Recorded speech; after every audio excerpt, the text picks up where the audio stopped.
It's 5:06, so we'll get started. All right, so thank you guys for being here. I know it's at the end of the semester. Everybody's under a lot of pressure. Everybody's feeling tired, but I'm super grateful for your presence this evening. It is my great honor to introduce Desley Gardner, who is a Heritage Resources Supervisor at the National Parks Authority of Antigua and Barbuda in the Eastern Caribbean. Within this capacity, she actively participates in the preservation of the national history of Antigua and Barbuda, and in assisting the management of a premier heritage tourism destination and the only UNESCO World Heritage Site on her island. After being born and bred on Antigua, she studied at the University of the West Indies in Jamaica, where she obtained a Bachelor of the Arts in History and Archaeology, before returning to Antigua to become the only working female archaeologist there.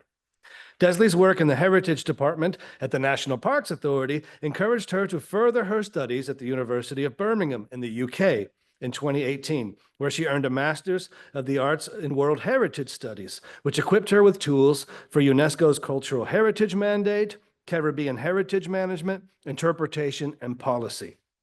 Her merited dissertation, and that means award-winning for those of you who aren't familiar with the parlance of British honors, her merited dissertation spoke to the shifting perspectives in Caribbean World Heritage application with regards to the process, policies, and politics faced by these small developing island states. In 2020, Desley was one of the key researchers that launched the National Park Authority's 8th of March project, about which you'll hear a great deal tonight. And this is a community-based genealogical initiative aimed at highlighting the lives, contributions, and names of African and African descendant laborers and soldiers who lived and worked and built the 18th century Antigua Naval Dockyard. This is one of the most important architectural heritage sites in the Atlantic world, in my opinion, and certainly in the Eastern Caribbean. And it was her work on this that first alerted me to this amazing site and to the work that was being done there, to her contributions to Atlantic world history and heritage. I came across Desley's name and her work first on reports about the presentations that she and her partners were doing to an international cadre of tourists who come to this place, expecting natural beauty, expecting gorgeous historic Caribbean architecture, but not realizing what full and rich and cutting-edge research they were going to be told about who actually built this place, who lived there, and not just the few famous British naval admirals who had been referenced for decades, but the names and the lives of scores of everyday real human beings who lived sometimes in painful conditions, but who rose to the demands of their lives to build a beautiful place and give an island a heritage worth preserving and defending.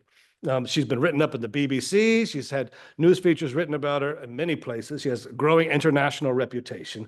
And when I did visit her and got to see the island through her eyes and see this place through her eyes, I also visited her office.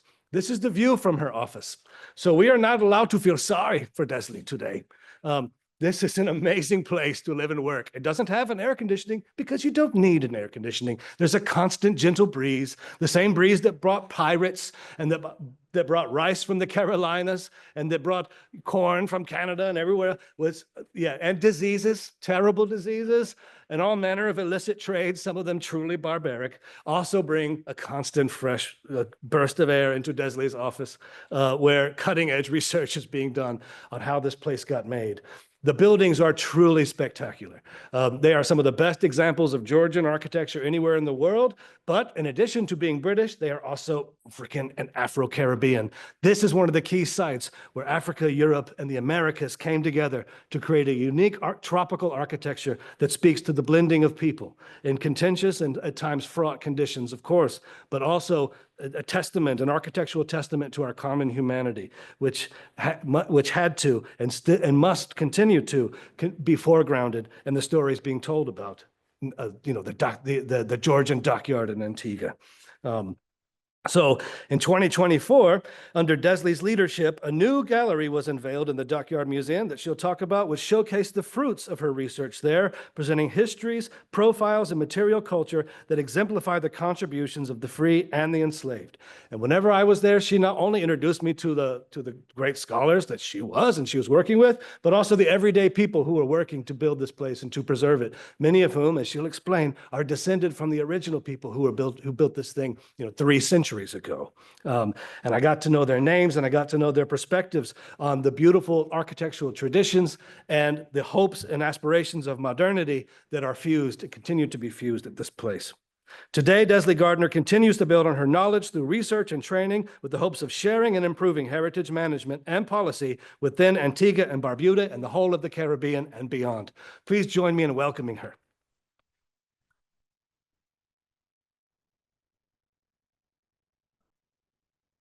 Thank you. What a lovely introduction. I don't know what he's talking about, but it's great to be here. I'm Desley Gardner. I'm an archaeologist and heritage manager at the UNESCO World Heritage Site, the Antigua Naval Dockyard, and related archaeological sites. It's a lot of words, but it's significant because this space flourishes on a maritime legacy that we celebrate. And luckily for us, we were able to access information that highlights everyone who contributed to this significant space. So I've named this presentation Architecture and Agency in the Antigua Naval Dockyard and Related Archaeological Sites, Continuous Cultural Landscapes in Antigua and Barbuda. So I just wanted to tell you a little bit about Antigua and Barbuda. For those of you who do not know, we're a Caribbean island, and this is just a snapshot of our capital city, St. John's. This is the view you'll see if you come in on a cruise ship, and it's a collection of historical buildings as well as modern, very modern, atrocious. I mean, modern great buildings. And the top of the image, you can actually see the big church. In Antigua, we name things very literal. This is the biggest church in St. John's, so we call it Big Church, right? It's the St. John's Catholic Anglican Church, and it is a wonderful example of the Baroque period in Antigua. So we're in the heart of the Caribbean region. We're just in between North and South America, and we're a small twin island state, a sovereign state called Antigua and Barbuda. So Antigua is at the bottom right here, the one that's shaped like a monster, and then the one at the top is Barbuda. So Antigua and Barbuda is located in the Lesser Antilles of the Caribbean, or the Leeward Islands. We're part of the OECS, the Organization of Eastern Caribbean States. We all share the same currency. So countries like St. Kitts and Nevis, if you've heard of St. Lucia, Dominica, St. Vincent, and the Grenadines, we're all a part of that small part of the archipelago.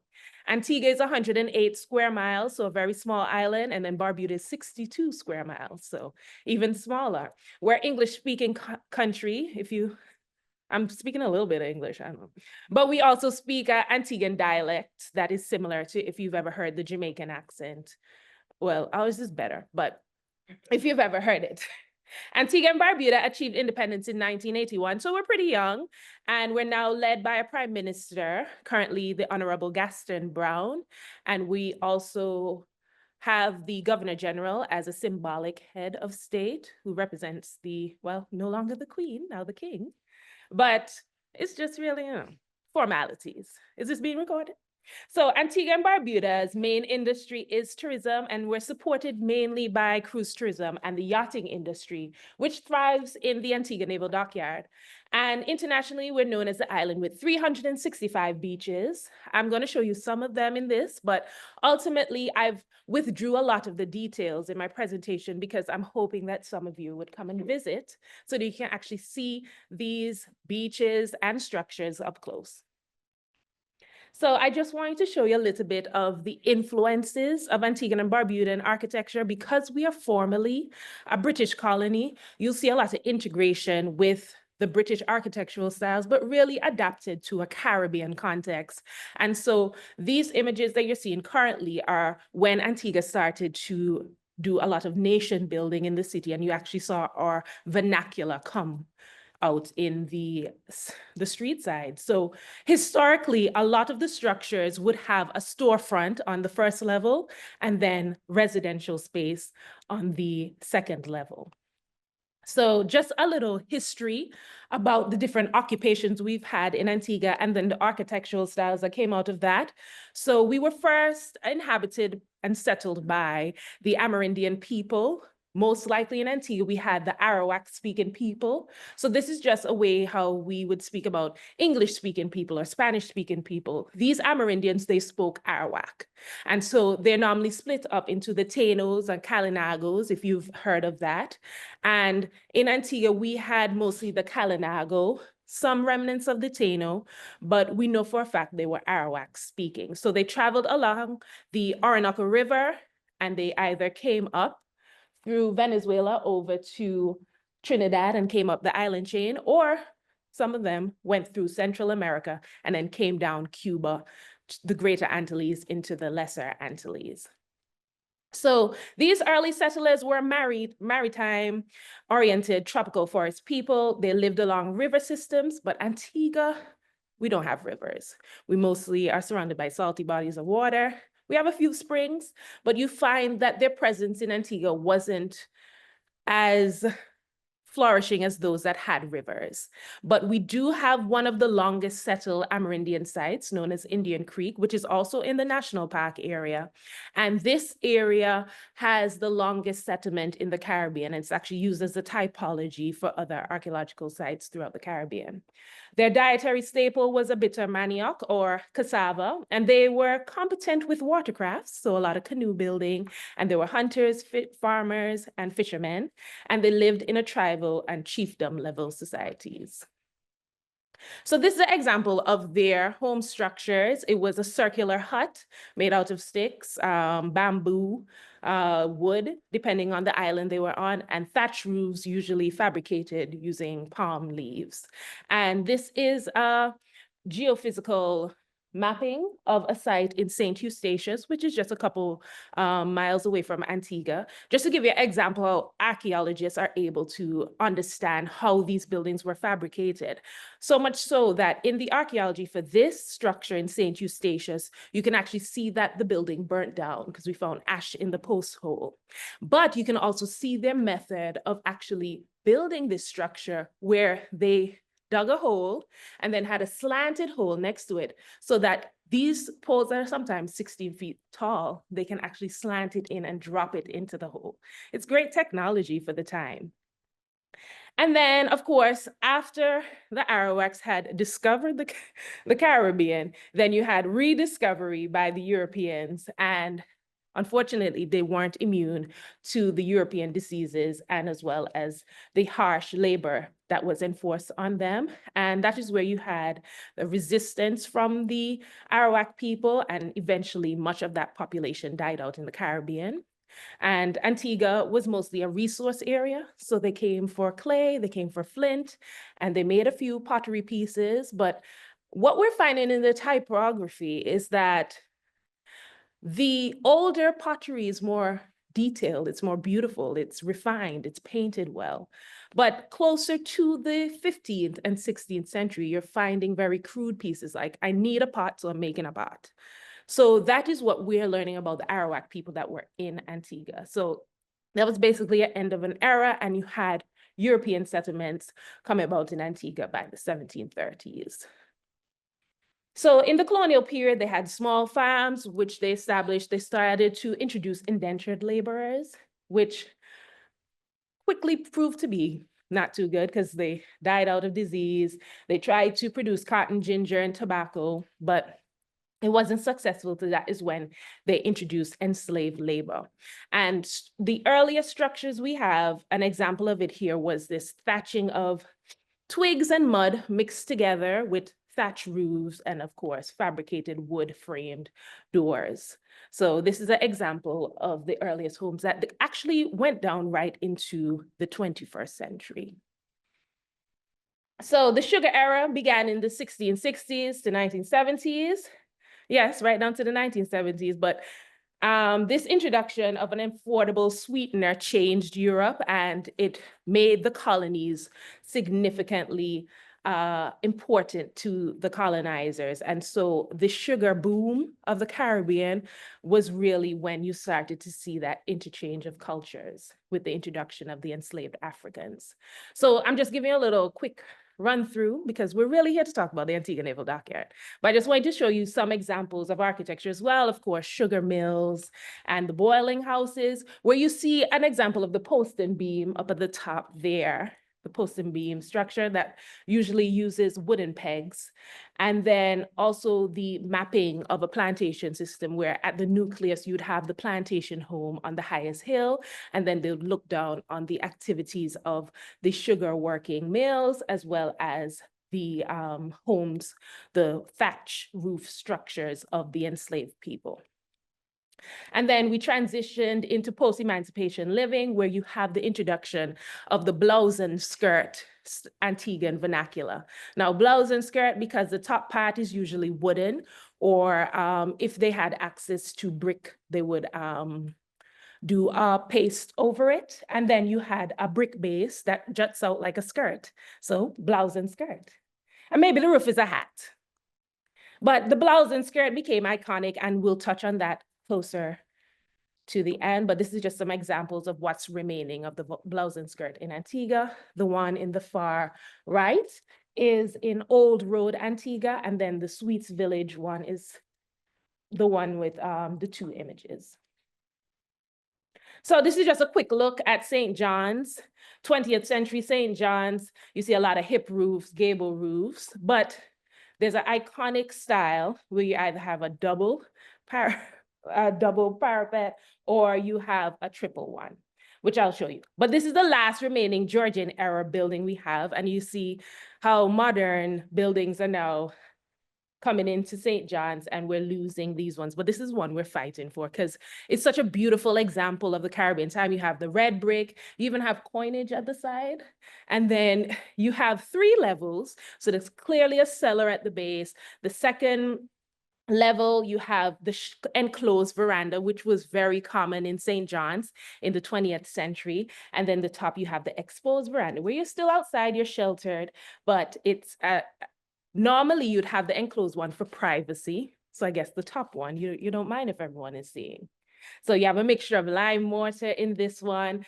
And it's going to call back to this once we get into the Antigua Naval Dockyard. And then more examples of the style I was telling you about, where you have your storefront at the base. This is an image of this same building in the 1950s. And then on your, or my right side, yes, you have the more modern today image of this exact building. But you see the enclosed veranda is now gone in the modern day, but they've kept the shutters and some of the louvers. So these buildings are still being used in the city today. So this is another example of a very common style, the tripartite style that is common in St. John's. And it's just seen over the years. I would tell you the streets, this is St. Mary Street and Market Street, like the ones that you've been on, right? And then here on Redcliffe Street, you actually have a clothing store. This is a souvenir store in the red and white. And then the Thousand Flowers is a clothing store. So they're still used in modern ways, but the historic buildings are still standing today. And then this is an example of Big Church. It's actually shaped like a cross if you look at the aerial view, but it's known for its iconic double clock towers. But I took a picture of the one with a clock. So we look good.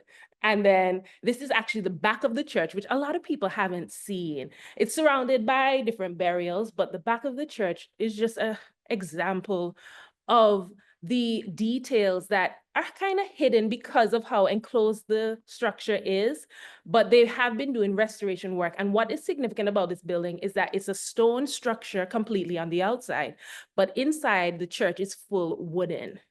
So it's actually a great example, but I didn't put an image of the wooden because you have to come to Antigua to see.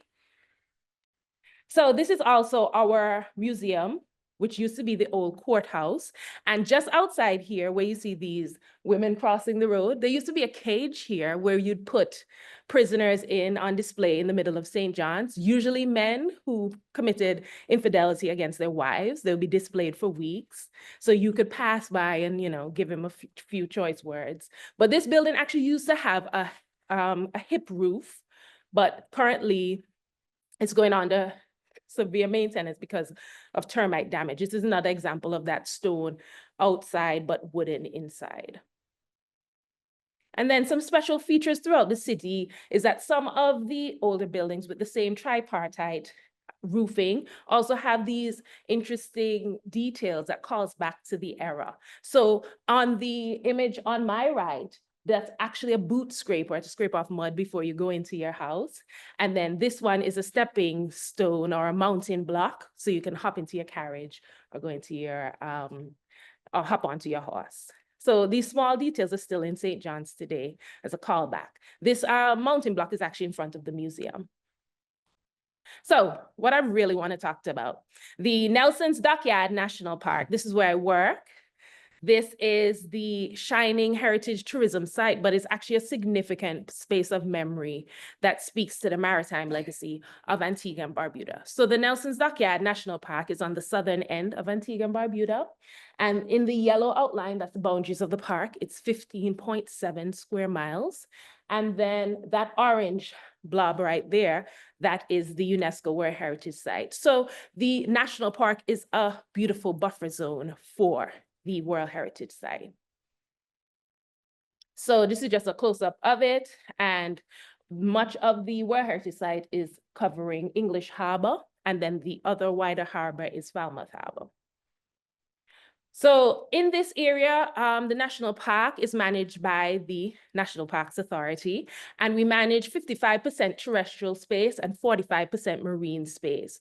Because it is an area that thrives on the yachting industry year-round, we have about 2,000 inhabitants, and then part-time seasonal residents come in to about 6,000. And it's the center of the yachting industry. And you'd think people are coming there for charters, which they do, but they're coming for those skilled craftsmanship, woodworkers, varnishers, sail makers, riggers.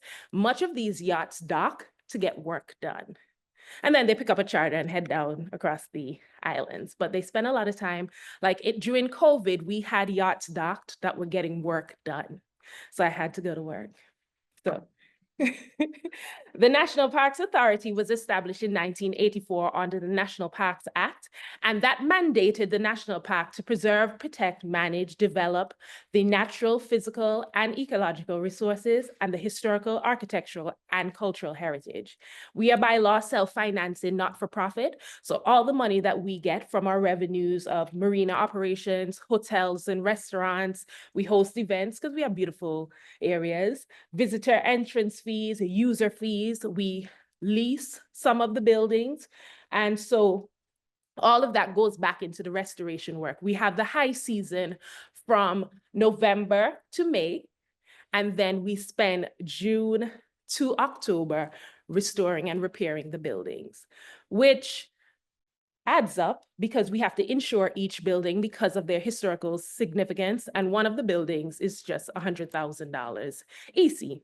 So that's like half for you, maybe $50,000. Still a lot of money.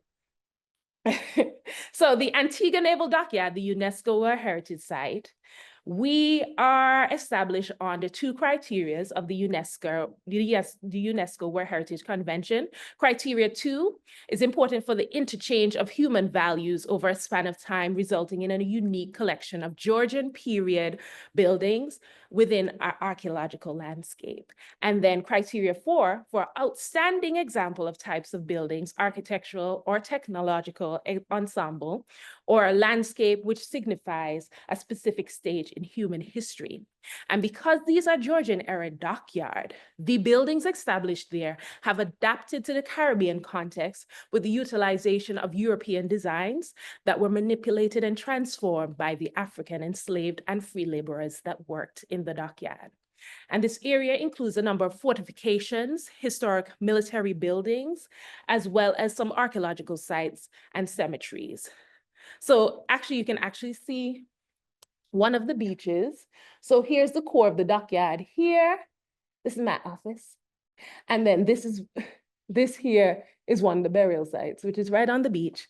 So you're never too far from everything that we have to offer.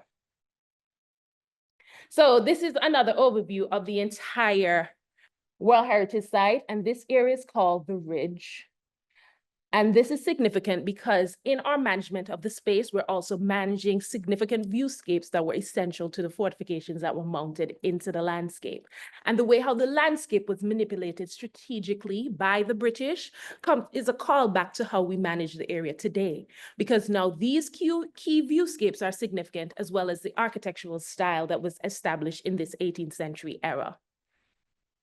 It's Nelson's Dockyard. It speaks about naval heroes such as Horatio Nelson, who went on to be a famed British hero. But when he came to the dockyard in 1784, he was just a young 26-year-old. And he didn't have a name yet, but he eventually went on to have a name. A warrant was sent out for his arrest when he came to Antigua because he was blockading he was blockading the newly independent America. But they said British ships had to trade with British ships. So no trading with the French, the Dutch, the Spanish, and of course, the new foreign colony, America. But the rhetoric, the story being told was always surrounding Horatio Nelson and his triumphs. And he was the most famous captain, general, naval person to enter the English harbor. And thus in the 1930s, when they were establishing this heritage tourism site, they're like looking through the list, oh, Nelson's Dockyard. And the story has really encouraged a lot of persons from Britain, from America, Canada, to come and see this space where Nelson once sailed into. People who are sailors avidly come in just to walk the same places that Nelson walked illegally because there was a warrant out for his arrest. But the stories of the free and enslaved persons who contributed to the space had been lost for a long time. Yes, it had been acknowledged in the UNESCO World Heritage inscription, but it wasn't revealed, it wasn't understood. It was lost for a long time until I came about. So I'm just giving you a little context because we can't be in Antigua, unfortunately, but St. Helena was the first area where the dockyard was established. And it is now the Antigua Slipway, a boat repair yard. But as the Navy established more, they expanded to Jumbie Hill. So you see, we're surrounded by hills, but where the dockyard is today actually used to be a 50-foot hill.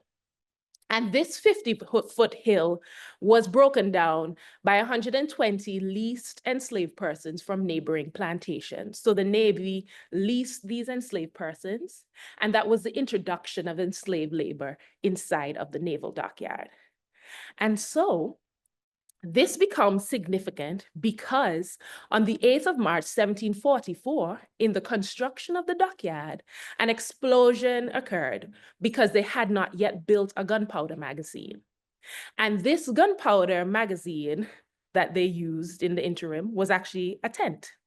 And in the 18th century, a tent is made out of canvas, wood, whatever you could put together. So it's highly flammable. And so 8 persons perished in this explosion. And it was through our research that we were able to uncover some important details in the Antigua Assembly minutes. Antigua was ran by the plantocracy, the plantation owners, and so they kept records at their different meetings. And so we were able to pull out a Negro man named London blown up at English Harbour. And we found 8 names: London, Billy, Jono, Caramonte Quamano, Dick, Joe, Scipio, Jameso. These are names of enslaved Africans.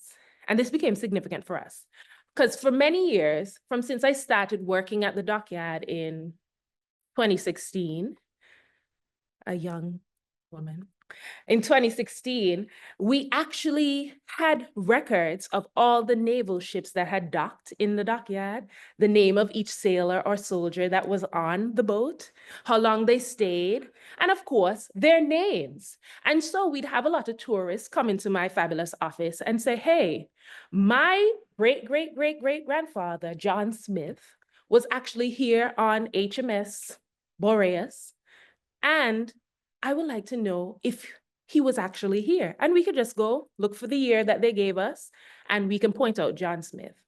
But we couldn't do that for ourselves as African descendants living in Antigua. And so this research became significant to me because I wanted to be connected to this space. For a long time, the Nelson's Dockyard was just a tourist site. When it became a UNESCO World Heritage Site, that was international recognition, but to Antiguans, tourist site. And that's a place for white people. I don't belong there. So a lot of people didn't feel connected to this place. So through our more research, we actually went to the archives in London, Kew, and we were able to find the muster rolls. Oh, it's actually blocking it, but it says an account of the Negro men and boys in His Majesty's Yard in Antigua. And it gave you their names, their age, to whom belonging, their qualifications, ability to do profession. So when you're reading archives, you'd find that the S's are F's. If they're in or out of servitude and when, because some of these men were leased, so you'd find they'll be put into the records and then taken out. They even put details about their character and on to who they're in care of. And that even calls back to the fact that some of the men named as laborers were also named as carers, meaning they were the ones providing that apprenticeship to the apprentices. And any other observations. And these men were called the King's Negroes. So the Royal Navy relied on enslaved Africans to build the dockyard, maintain the warships. And this made Antigua significant in the Leeward Islands because it's easy, if you're an avid sailor, to sail north or south out of the English harbor in Antigua. So it became a valuable space. So some enslaved African men were purchased by the crown. They purchased up to 13,000 at one point, and they worked in the dockyard as early as 1749. And they were known as the King's Negroes. And by the 1780s, the Royal Navy sent long records back to the Admiralty in London, including the King's Negroes. More than just names, these dispatches included ages, their professional qualifications, and progress towards learning, reading, and writing. And this was exciting for us because we were able to now create profiles of individuals through these records. So the King's Negroes provided a core to the workforce in the naval dockyard, and they were often required to provide a lot of manpower and keep the fleet sailing and the dockyard expanding. And so the dockyard actually started to lease additional labor from the surrounding areas, and that's the introduction where we're finding the leased persons. But then we even, through the records, were able to notice some changes where some of the persons were labeled as free. Now, word got around somehow that the dockyard was enlisting persons to work. They were providing them with rations and a place to live. So we found that this space actually became subject of maroonage, or if you've heard of the Maroons, where persons escaped from the plantations, they showed up to naval land, and then the Navy would ask, oh, where are your free papers? And they'd be like, oh, I don't have pockets. And the Navy never double checked. So you had a lot of these persons now being labeled as free, living and working in the dockyard, and possibly ending up on one of these naval ships and getting the hell out of there. So through these records, we're able to trace this activity because the Antiguan government, the plantocracy, actually wrote to the Navy in the 1780s, actually warning them from holding their enslaved persons as laborers, and they actually threatened to hang them without the benefit of clergy. Now, this meant that if you were hung, you wouldn't have the benefit of the priest coming and swearing for your character, and then you would just join the priesthood. You'd just be hung right there.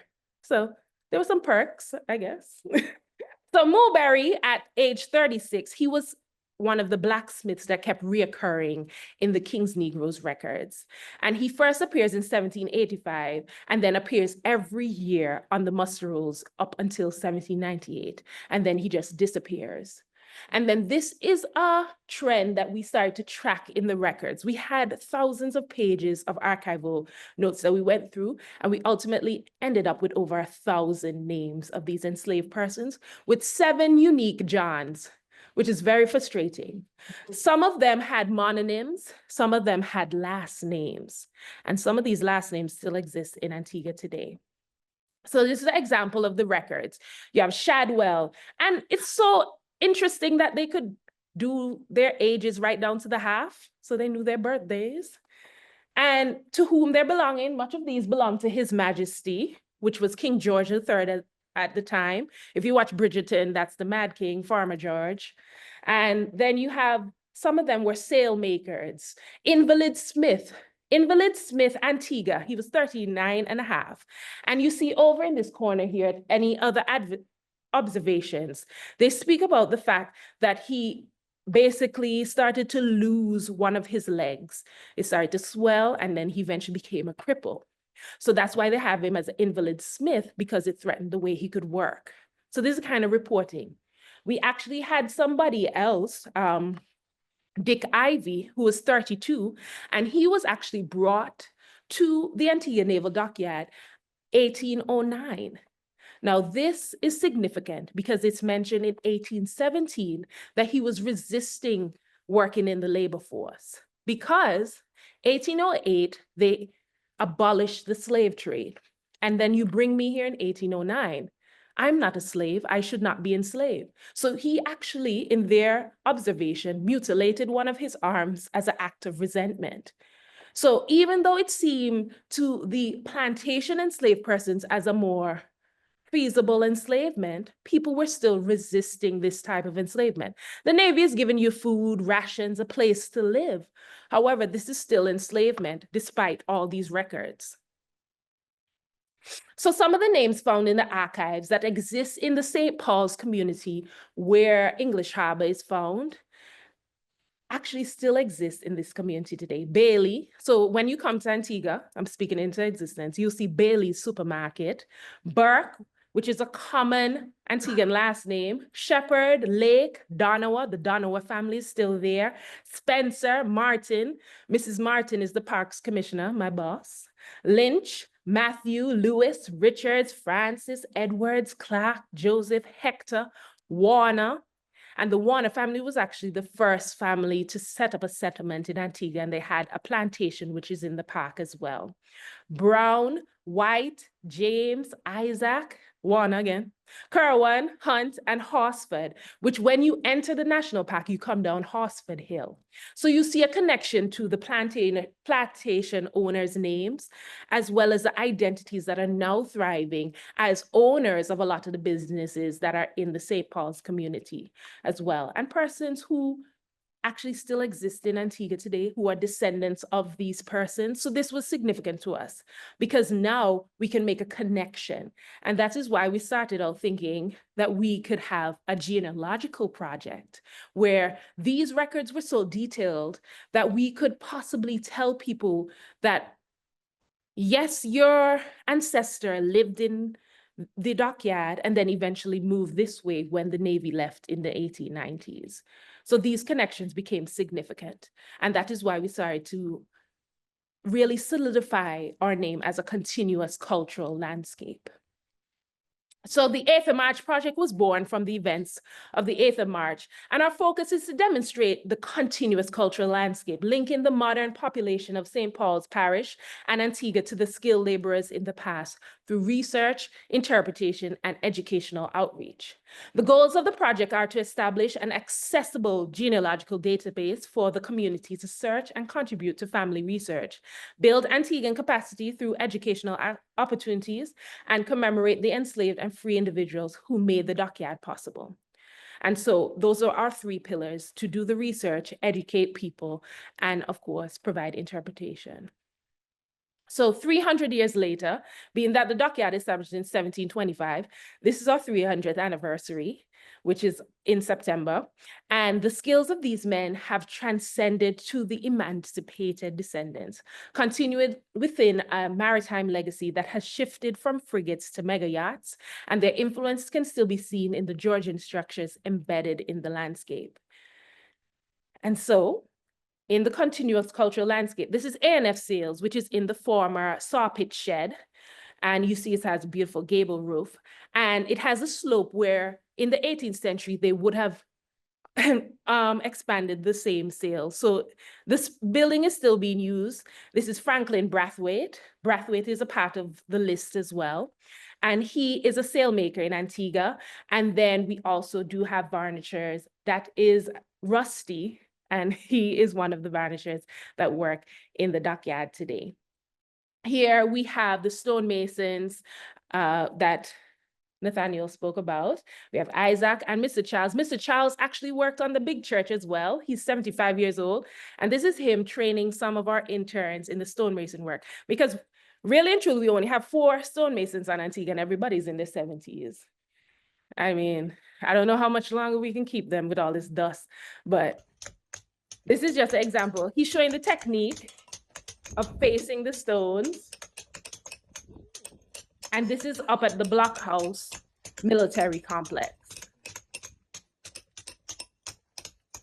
So this is right within the ruins.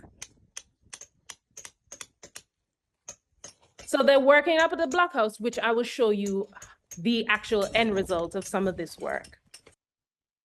We also ensure that we use the same traditional methods in the repairing of the building. So we use Wallaby shingles that we source out of Guyana, and the men ensure that they use lime and mortar. We're also reversing a lot of the work of the persons who started re-inhabiting the dockyard in the 1950s and 60s, and they had that great cement that used to dry fast because lime and mortar takes too long. So we actually have to reverse a lot of that because cement actually holds a lot of moisture and erodes the natural volcanic stone. And so we have to literally chip out all of that cement, repair the stone, and then set it back. So these men are working at that soldiers' barracks up at Blockhouse. So the Georgian architecture. I like this image because it juxtaposed 2 historic buildings in the dockyard, but really tells the story of the journey of the vernacular. So this is the Copper and Lumber store. Full yellow brick Georgian building, dormer windows. You have a few hip roofs, but you see a parapet going right around it. 2 cisterns in the front, 2 cisterns in the back, symmetry all around. Then you have, by 1855, the Naval Clerk's Office, where we now have our dockyard museum. You have wider sash windows, wraparound verandas. It's fully wooden. And that speaks to the transition into adapting to the Caribbean landscape, but also a shift in the architectural style in the dockyard. And so, of course, you have the introduction of water catchment, which is key because Antigua is very drought prone. And so water catchment is literally a part of the law that if you build a house, you have to include a water catchment system. Whether you have an external tank or a built-in cistern, it's a part of who. Apparently, water harvesting is illegal in some countries. Not in Antigua, get as much as you can. All right, when it rains, try and collect as much as you can. So these 2 buildings, 1855, that shows you the shift in the style, and you actually leave in the Georgian era. So this building is actually a Victorian building, but it's right next to this 1789 building where it doesn't ensure that you have the full absorption of the breeze and also comfortability, because we also have to remember that these European soldiers, they were wearing their woolen coats in Antigua. I don't advise it because it's very hot, but they were. So now imagine them now in this full brick building, because the Copper and Lumber store, as I told you, everything is literal. It stored copper and lumber in the first level, but then upstairs was actually room boarding for the sailors while their ships were being careened. But it's now a 14-room boutique hotel, which you can stay at when you visit. This is me selling. So these are the 1785 plans of the Copper and Lumber store. And in our research through the 8th of March project, we started to look at these plans and realize some differences into actually what was built and things that were present on the naval plans that were not present in the actual buildings that were built. So this is actually an image of Copper and Lumber in the 1980s.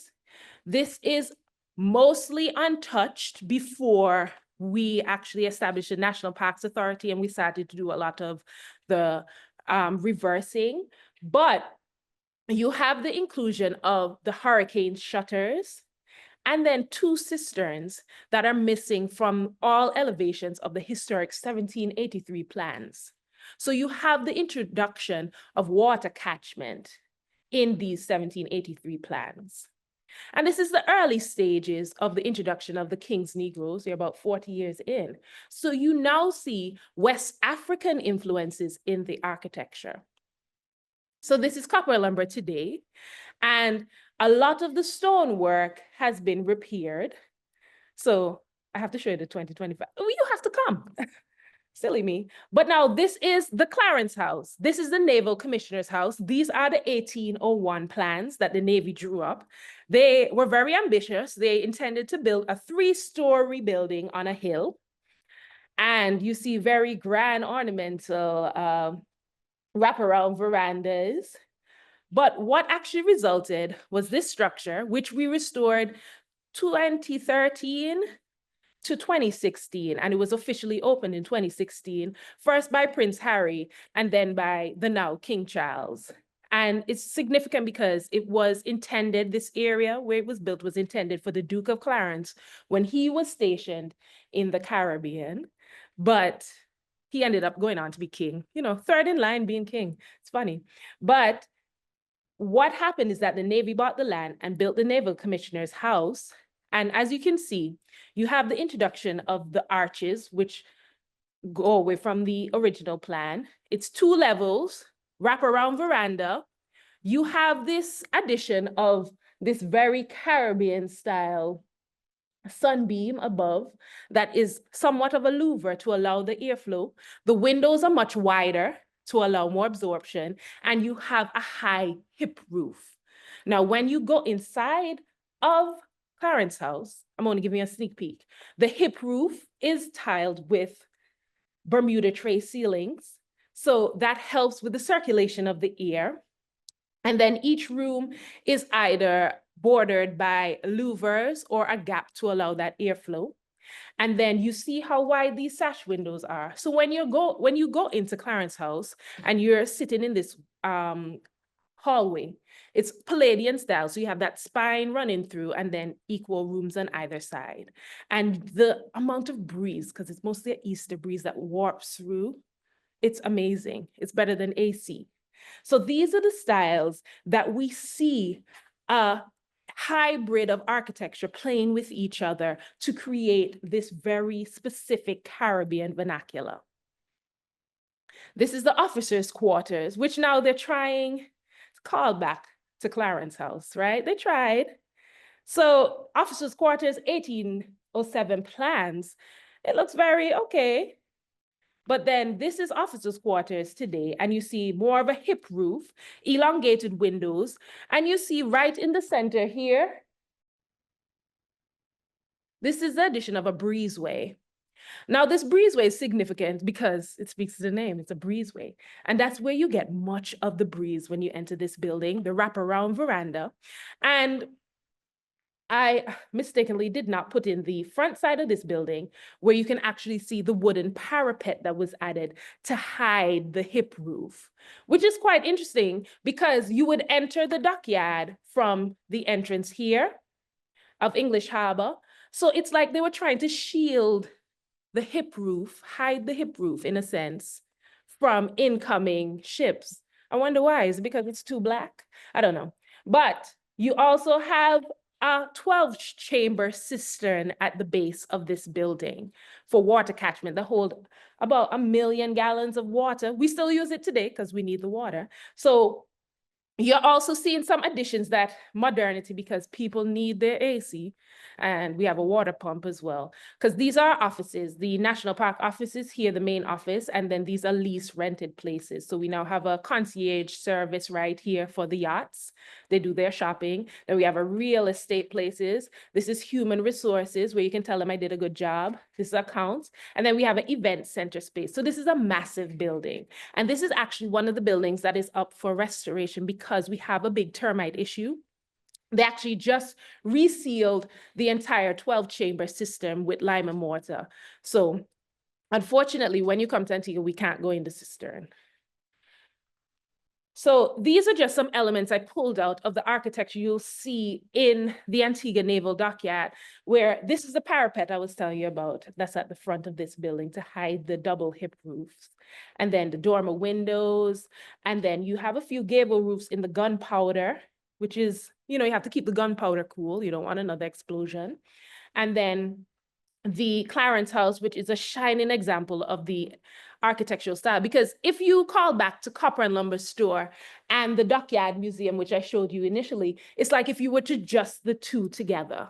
And it's like the beautiful combination of the two styles. And of course, stone masonry and the application of lime water. But at the core of this is the strategic manipulation of the landscape. And as the National Parks Authority, we're not only protecting the architectural value, but we're protecting key viewscapes. One of them being right here, Fort Berkeley. This is the fort at the entrance, and Fort Charlotte is right here with the tree on top. This used to be for Horseshoe Battery, but you can't build in the water, so it collapsed, so they had to go up on the hill. And then here is Shirley Heights, where you get the iconic view that you saw in the first slide of Antigua and Barbuda. But as the National Parks Authority, we also manage the development of the area. Our National Parks Act make it that before you go to the Development Control Authority, you have to submit your plans to the National Parks Authority. And as the resident heritage resource supervisor and archaeologist, I have to review those plans to ensure that they match our architectural style and vernacular, as well as preserving these viewscapes. So we have a residential area right in the heart of the World Heritage Site, because we are a mixed-use site. And then down here are restaurants and then cottages right on the beachfront. And then somebody is like, oh, let me have my villa next to the fort. This is Villa Hercules, because we have a formation called the Pillars of Hercules on the end of the peninsula here. So Villa Hercules, great view. But this was just the year before the UNESCO World Heritage inscription. So we had strict rules for Villa Hercules. You have to be set into the landscape, and you have to include our Caribbean vernacular in your architectural style.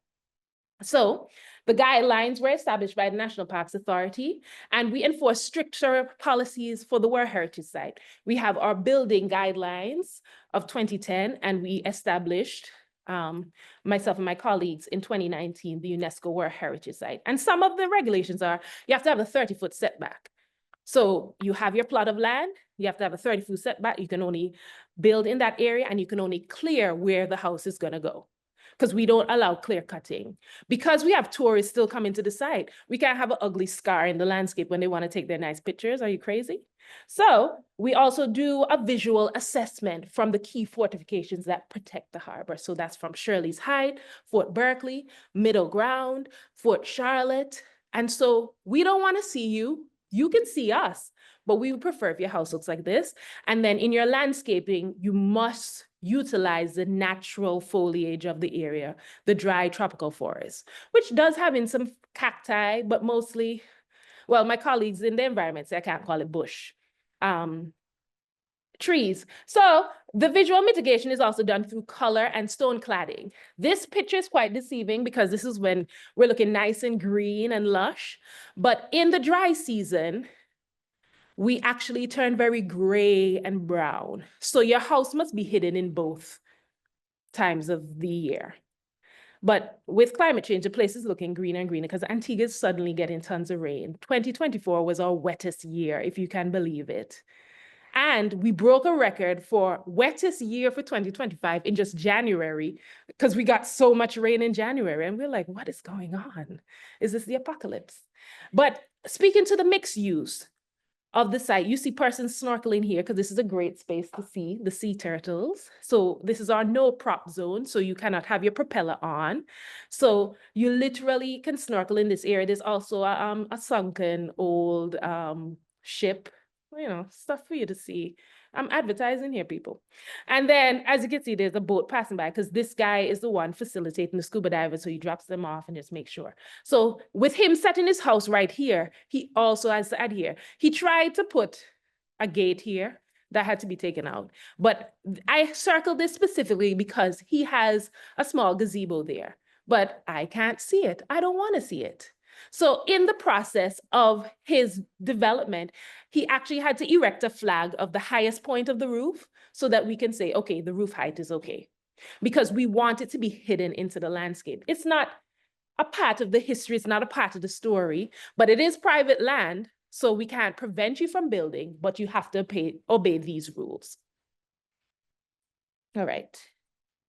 So these are some other examples. As you can see, Fort Berkeley is set into the landscape. This is the volcanic peninsula, which Fort Berkeley is set into. It blends in.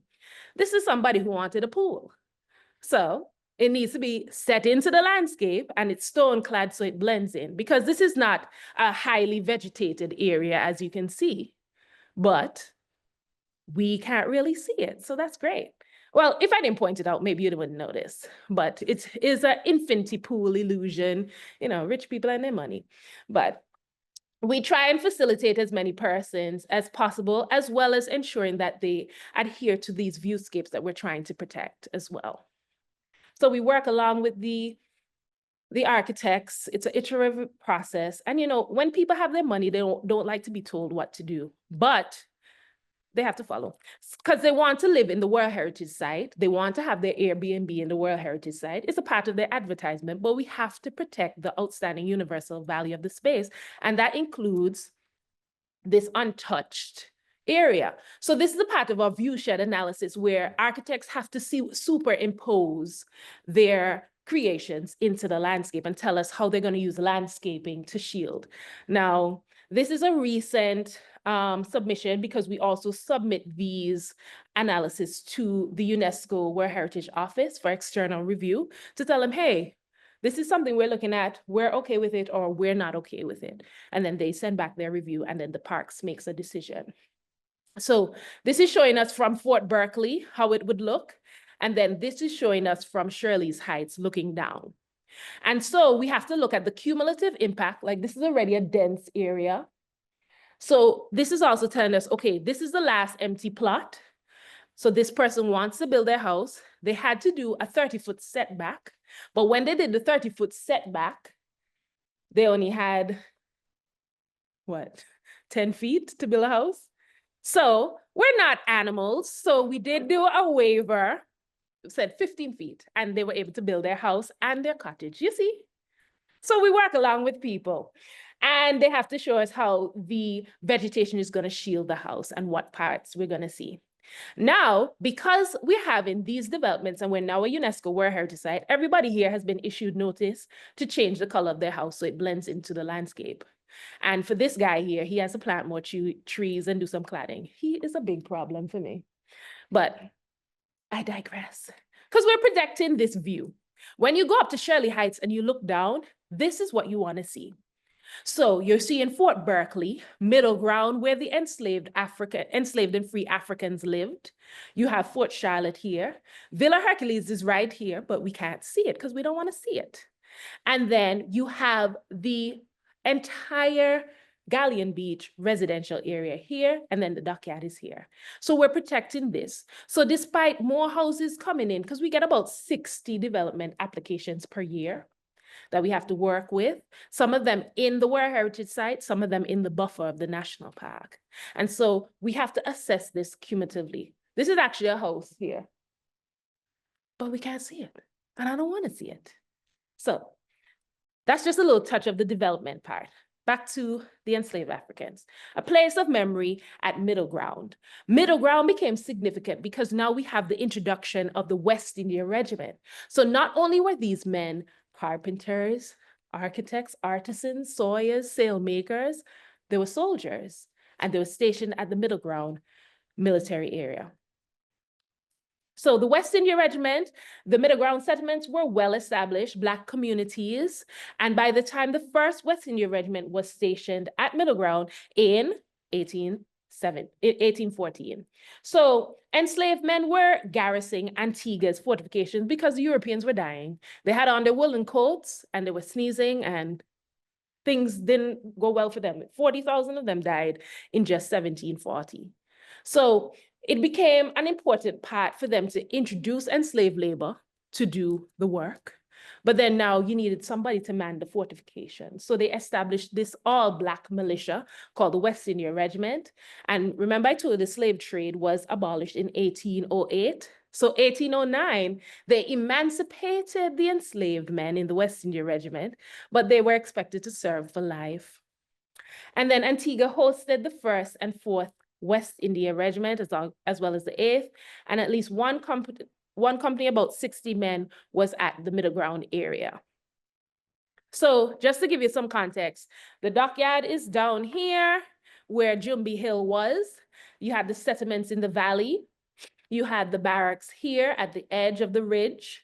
There's a small gun battery here that only has one gun, a 13-pounder.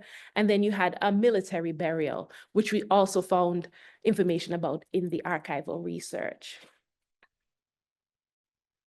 So at Middle Ground, we were finding European ceramics, telling us and solidifying the fact that the Navy treated these laborers just like they treated the European soldiers. They gave them rations, they gave them ceramics, and they provided a space for them to have housing. So to you, this just looks like a pile of stones, but to an archaeologist, this is a remnants of a house.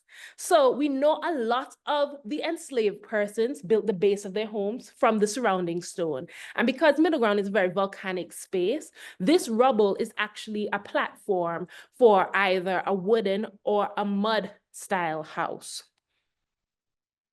So something like the blouse and skirt, or the wattle and daub, which is another vernacular that was associated with enslaved persons in Antigua that speaks to the traditional Ashanti West African houses as well. So you kind of have a mixture where the Ashanti houses actually had this blouse and skirt lipping right here for the stone base, and then you had a wooden style. And these blouse and skirt houses were post-emancipation homes specifically because when the colonial plantation owners left Antigua, they actually abandoned their plantation homes.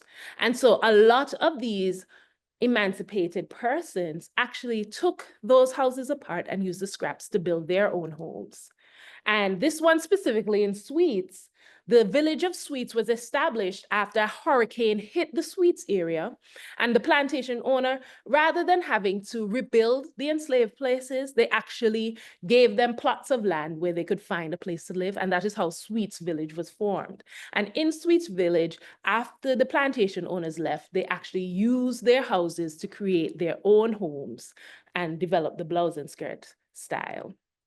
So that's just a little tidbit about the blouse and skirt. But we also have to discuss the military burials because in our archival research, we found that 12 persons were interned at the Middle Ground burial. 2 women, Jane Lake and Mary Vermont. Jane Lake was only 15 years old. And you see right here, Middle Ground, free colored. The agency comes in when they're applying their knowledge to the architecture, but it also comes into the fact that Middle Ground was a settlement area where the soldiers and the laborers lived with their families, which is totally contradictory to plantation life, where you're stripped away from your families. Men and women weren't encouraged to live or even interact with one another. That is what made it more appealing to enslaved plantation persons. But in Middle Ground, all you're required to do, show up to the Navy, do your work, and then you can head back to Middle Ground where you can actually have a life. This tombstone becomes significant because this has been in the Dockyard Museum since the 80s, before I was born. And somebody went on a hike and they were like, hey, I found this. And we're like, where did you find it? They're like, I don't know, in the hills. So for me as an archaeologist, that's not helpful. You need context because this just went into the sickness and health exhibit in the museum for years. Because it was just people were dying here, heat and disease. But Cork Dublin was found in these burial records for the St. Paul's Anglican Church. So they were using the Anglican Church that was in the community for the Navy because the Navy didn't have its own chapel. And so these records prove to us that Cork Dublin was a West India Regiment soldier. So now he's moving on up to a new exhibit, which I'll share to you.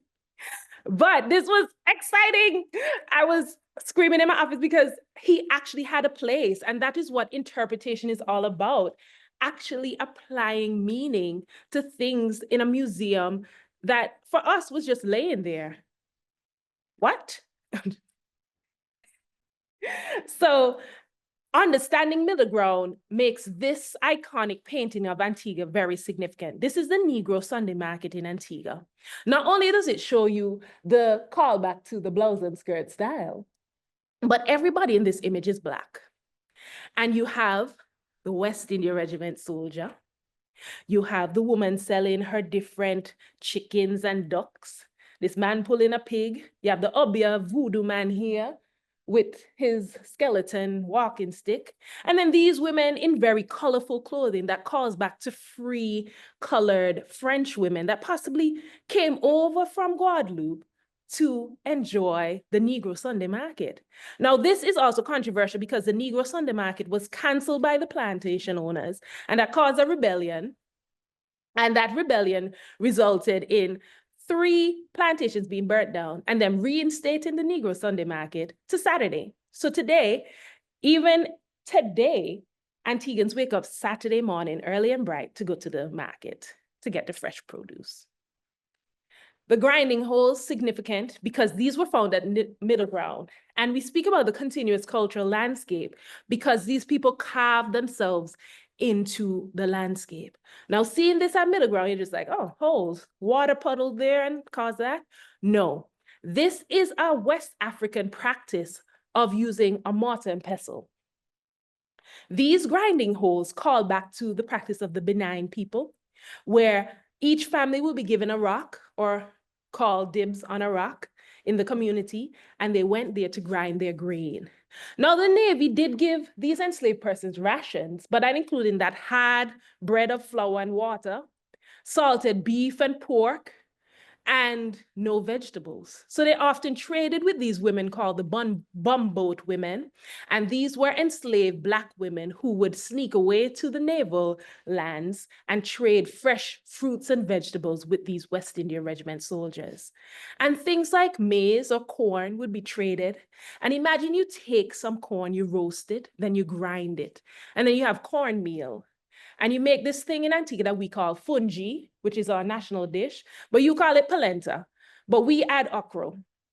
And you mix that up and you serve it with a stew called pepper pot. And so these areas facilitated community. And that made middle ground a sacred space to us because in community, everybody thrives and learns in the kitchen. So these outdoor kitchens, I believe, encourage conversation.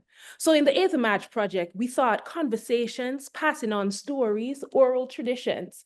And that's what makes this research project unique because we're actually using oral history to solidify a lot of our theories and beliefs. And so in our research, which is kind of frowned upon in academia, where you use oral histories of the people to tell their story. But this is a community-based project. So of course, many people in the community spoke about even still using these grinding holes and remember going to them as children. And so the 8th of March project we launched in 2020 with the first iteration of exhibit. This is just telling you about the incident and the names, because at this point, we only had 700 names. We unveiled this in March 2020, and then we went into lockdown. This was the last public event. And then 2021, which you can tell, we're in the heart of COVID, we had an art exhibit with students sharing this story, and they created artwork of their interpretation of the history. And some of them gave these men faces.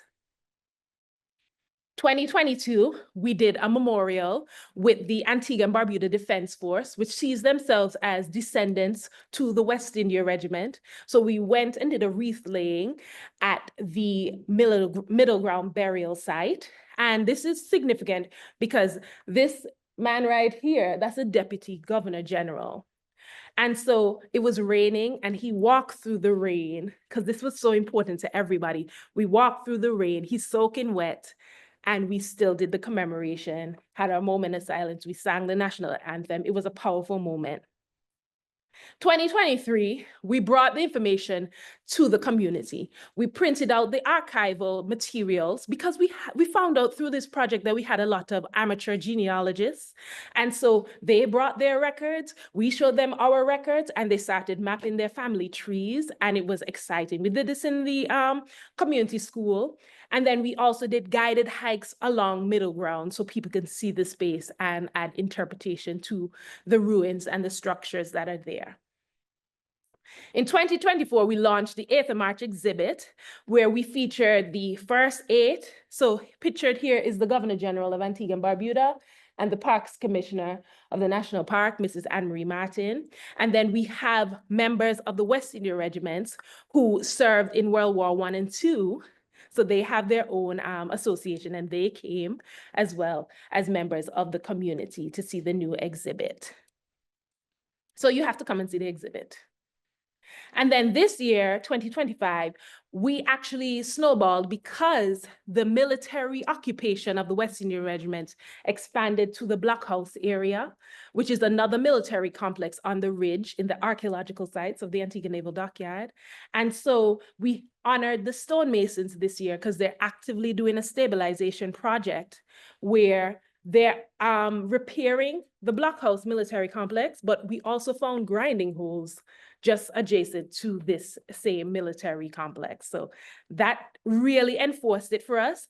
And also, which I didn't include because you have to come, there is WIR engraved in one of these stones in this building that is still there today, West India Regiment. So we did a guided hike of this area explaining the gun platforms as well as the ruins. So these are the stonemasons working. This is how the face of the building looked in 2024. Hurricane Irma hit in 2017 and the inner walls collapsed. And prior to that, in the 50s, this entire structure was up. But through hurricanes and earthquakes, it was actually destroyed. So we're actually trying to restabilize this building now. And through different apprentices, this is the front of the building now in 2025. And us celebrating the stonemasons. In our oral histories, we collected stories from persons who are, some of them are in their 70s, some of them in their 80s. Miss Alice, who I'm going to share with you, is actually in her 90s. She's 97. And they were sharing their recollections because in Antigua, we have a thriving centenarian community. Those are people who are 100 years old and over, some of them 102, and some of them very cognitive. Some of them will take you on a journey, but it's crucial what they remember and the stories they tell. And so we did an evening of collecting these oral stories in 2024. And we called it Say Their Names because some of them recalled names, they recalled interactions, and that's what I hope I can share with you. Okay, just to give a note, Miss Alice refers to herself in the third person. There's a bit of inappropriate language, she does say ass, and there's my awful laugh, and then Jumbi is what we call ghosts or spirit in Antigua, and yeah, enjoy. My name is Alice Williams, Alice Edwards Williams. You know where Ridge is up there?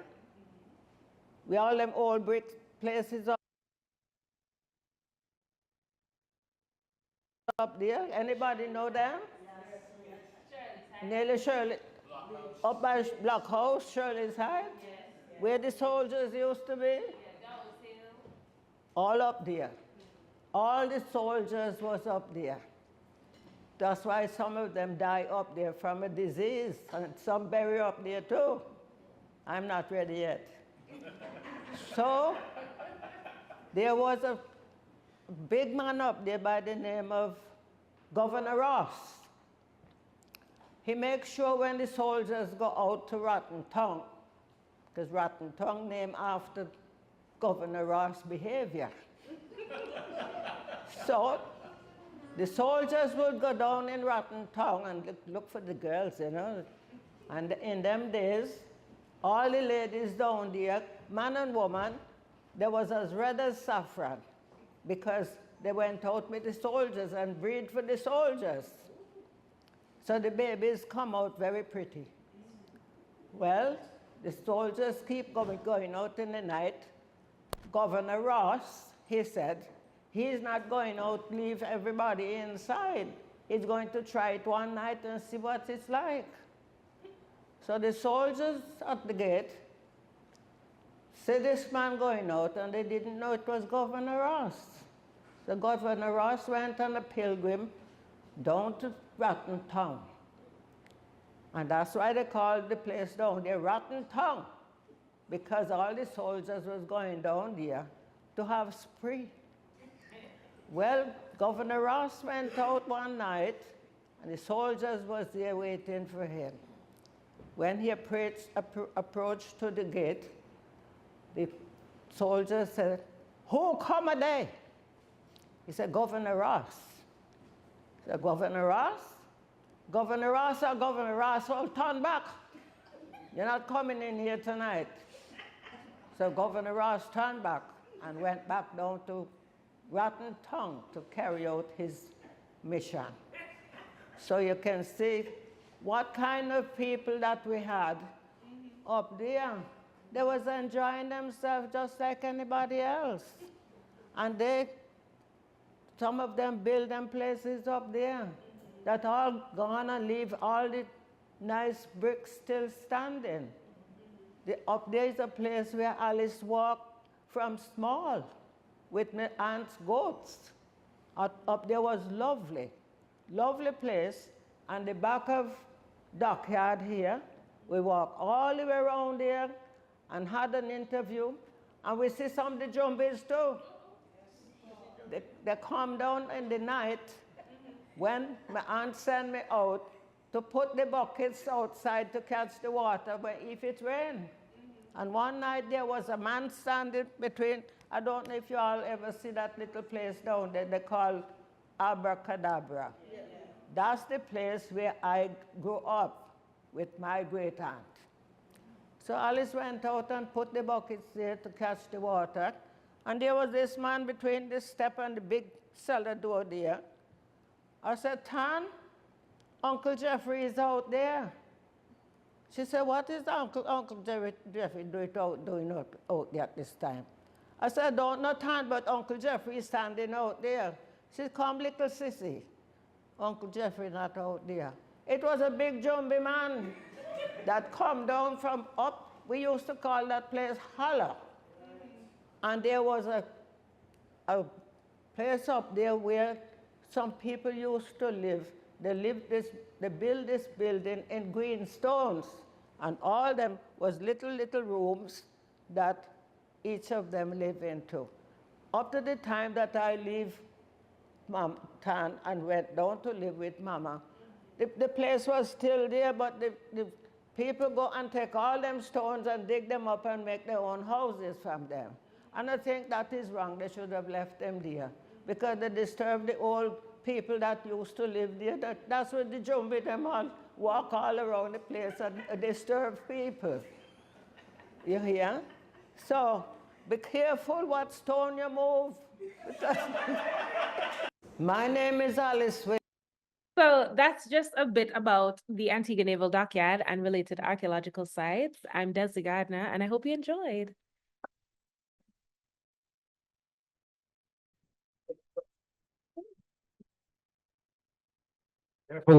Be careful what stones you move and what microphone you use. Any questions for Desley? Oh, I'm gonna try and not have it like. Good. Okay, cool. Thank you so much for coming and speaking today. That was an amazing presentation. I really enjoyed it. I saw that you definitely have some opinions on the architecture down in Antigua.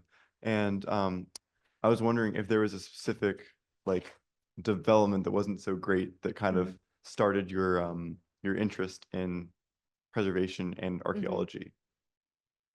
Well, there wasn't a specific development, but when persons don't follow our development guidelines, it shows in the landscape and it scars the beauty of the space, which is a part of the outstanding universal value. It's not just about the architecture, but the views that were created by the architecture sitting in the landscape. So when you build a 3-story building on a ridge or a headland, it sticks out and it doesn't work for the aesthetics that we're trying to maintain. Now, if it's outside of the boundaries, then great. But within this space, we're just really trying to maintain that. And I think it was good on the persons who developed the national park in the 80s because they saw the foresight and the value of these viewscapes. So it was already embedded in the legislation, but with the inscription, it just heightened the need to protect these viewscapes even more. And I'm sure you enjoyed the view without something on the ridgeland. So it's great if you, because we're protecting both the natural and the historical features and they intertwine so much, it ultimately works in the regulation because you're also preserving the natural landscape as well as the way how humans manipulate the landscape. So finding that balance is really what we're after. My opinions don't matter, the law does. So. Is there another?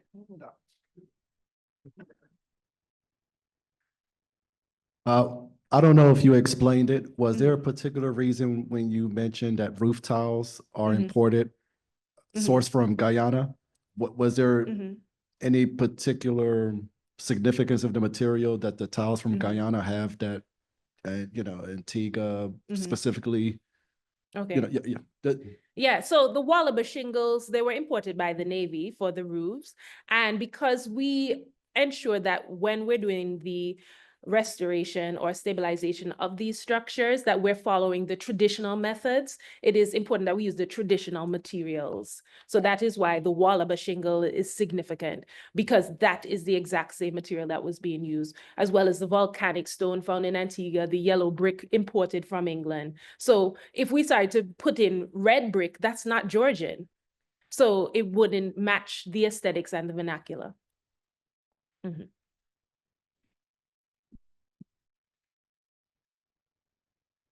When it comes to like approving designs, Mhm. how would you approach a design that like blends very well into the environment, uses a lot of natural volcanic stone, Mhm.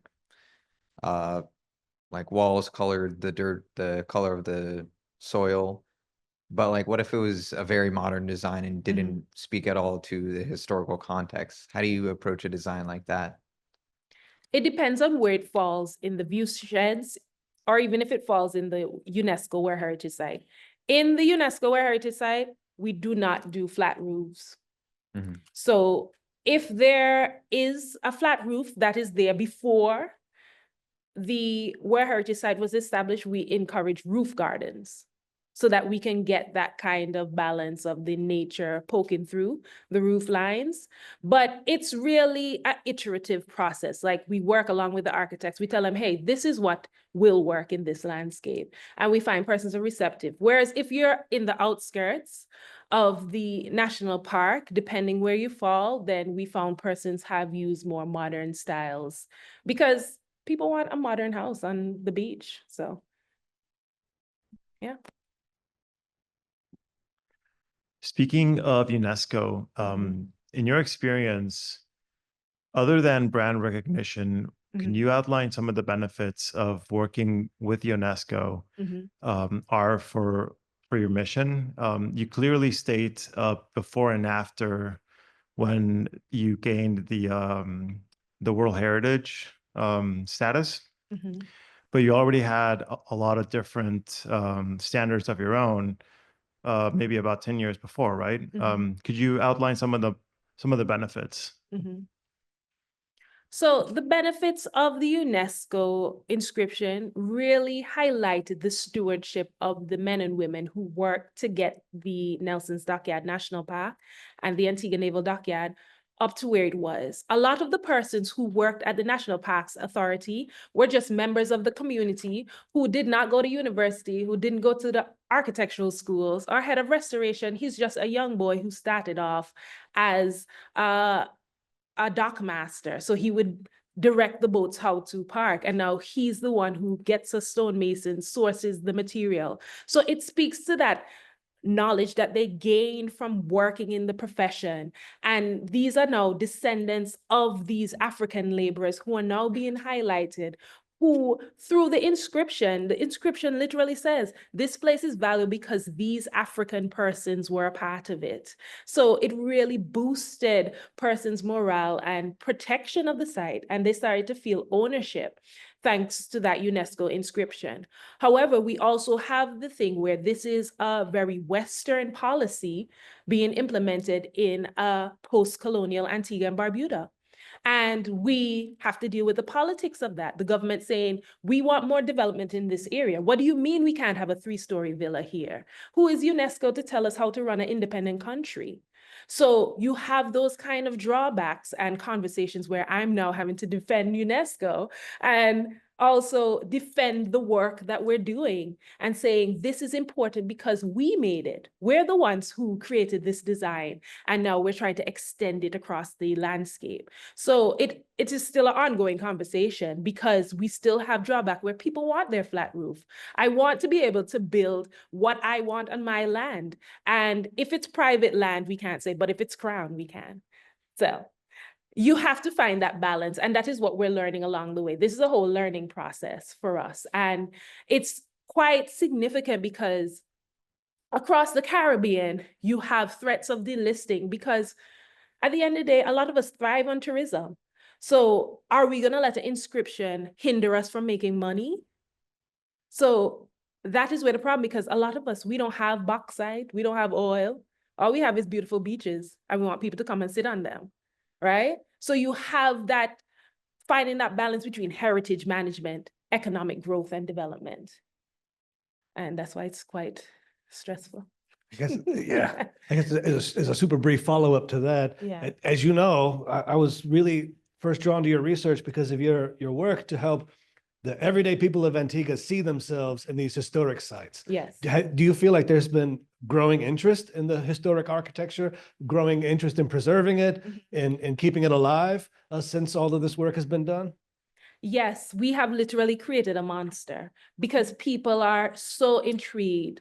And I don't know if it's us as humans where we need to see ourselves in things, but I think that is what heritage should be about. That is what art should be about. That is what creation should be about. So when you have people at the core of everything, where they're the ones working in the area, they're the ones living in the area, and giving them this renewed sense of ownership to the space, I think that has grown immensely over the past 5 years. And the 8th of March project actually enlightened a lot of people, and it's expanded where persons who are not even living in St. Paul's, they care about the dockyard and they say, oh, the national park should manage everywhere in Antigua. Because St. John's, the pictures I've showed you, half of those buildings are gone. Now, to some people, they're like, great, they're gone. We can put down some better ones. Other people are like, no, we should build like that again because the hurricanes are destroying the new modern buildings. And you find that the older ones are more resilient. So you need to have a balance. It's really about balance. So that's all we have tonight for tonight, folks, except for one announcement, which is that the National Parks Authority of Antigua and Barbuda has invited 14 Catholic University students to come and stay for free in the at Nelson's Dockyard. Yes. In exchange for doing some hard work, drawing and documenting and providing some workable elevations and perhaps sections of some of these buildings that need conservation. But I've seen that hotel. It's like $500 a night, guys.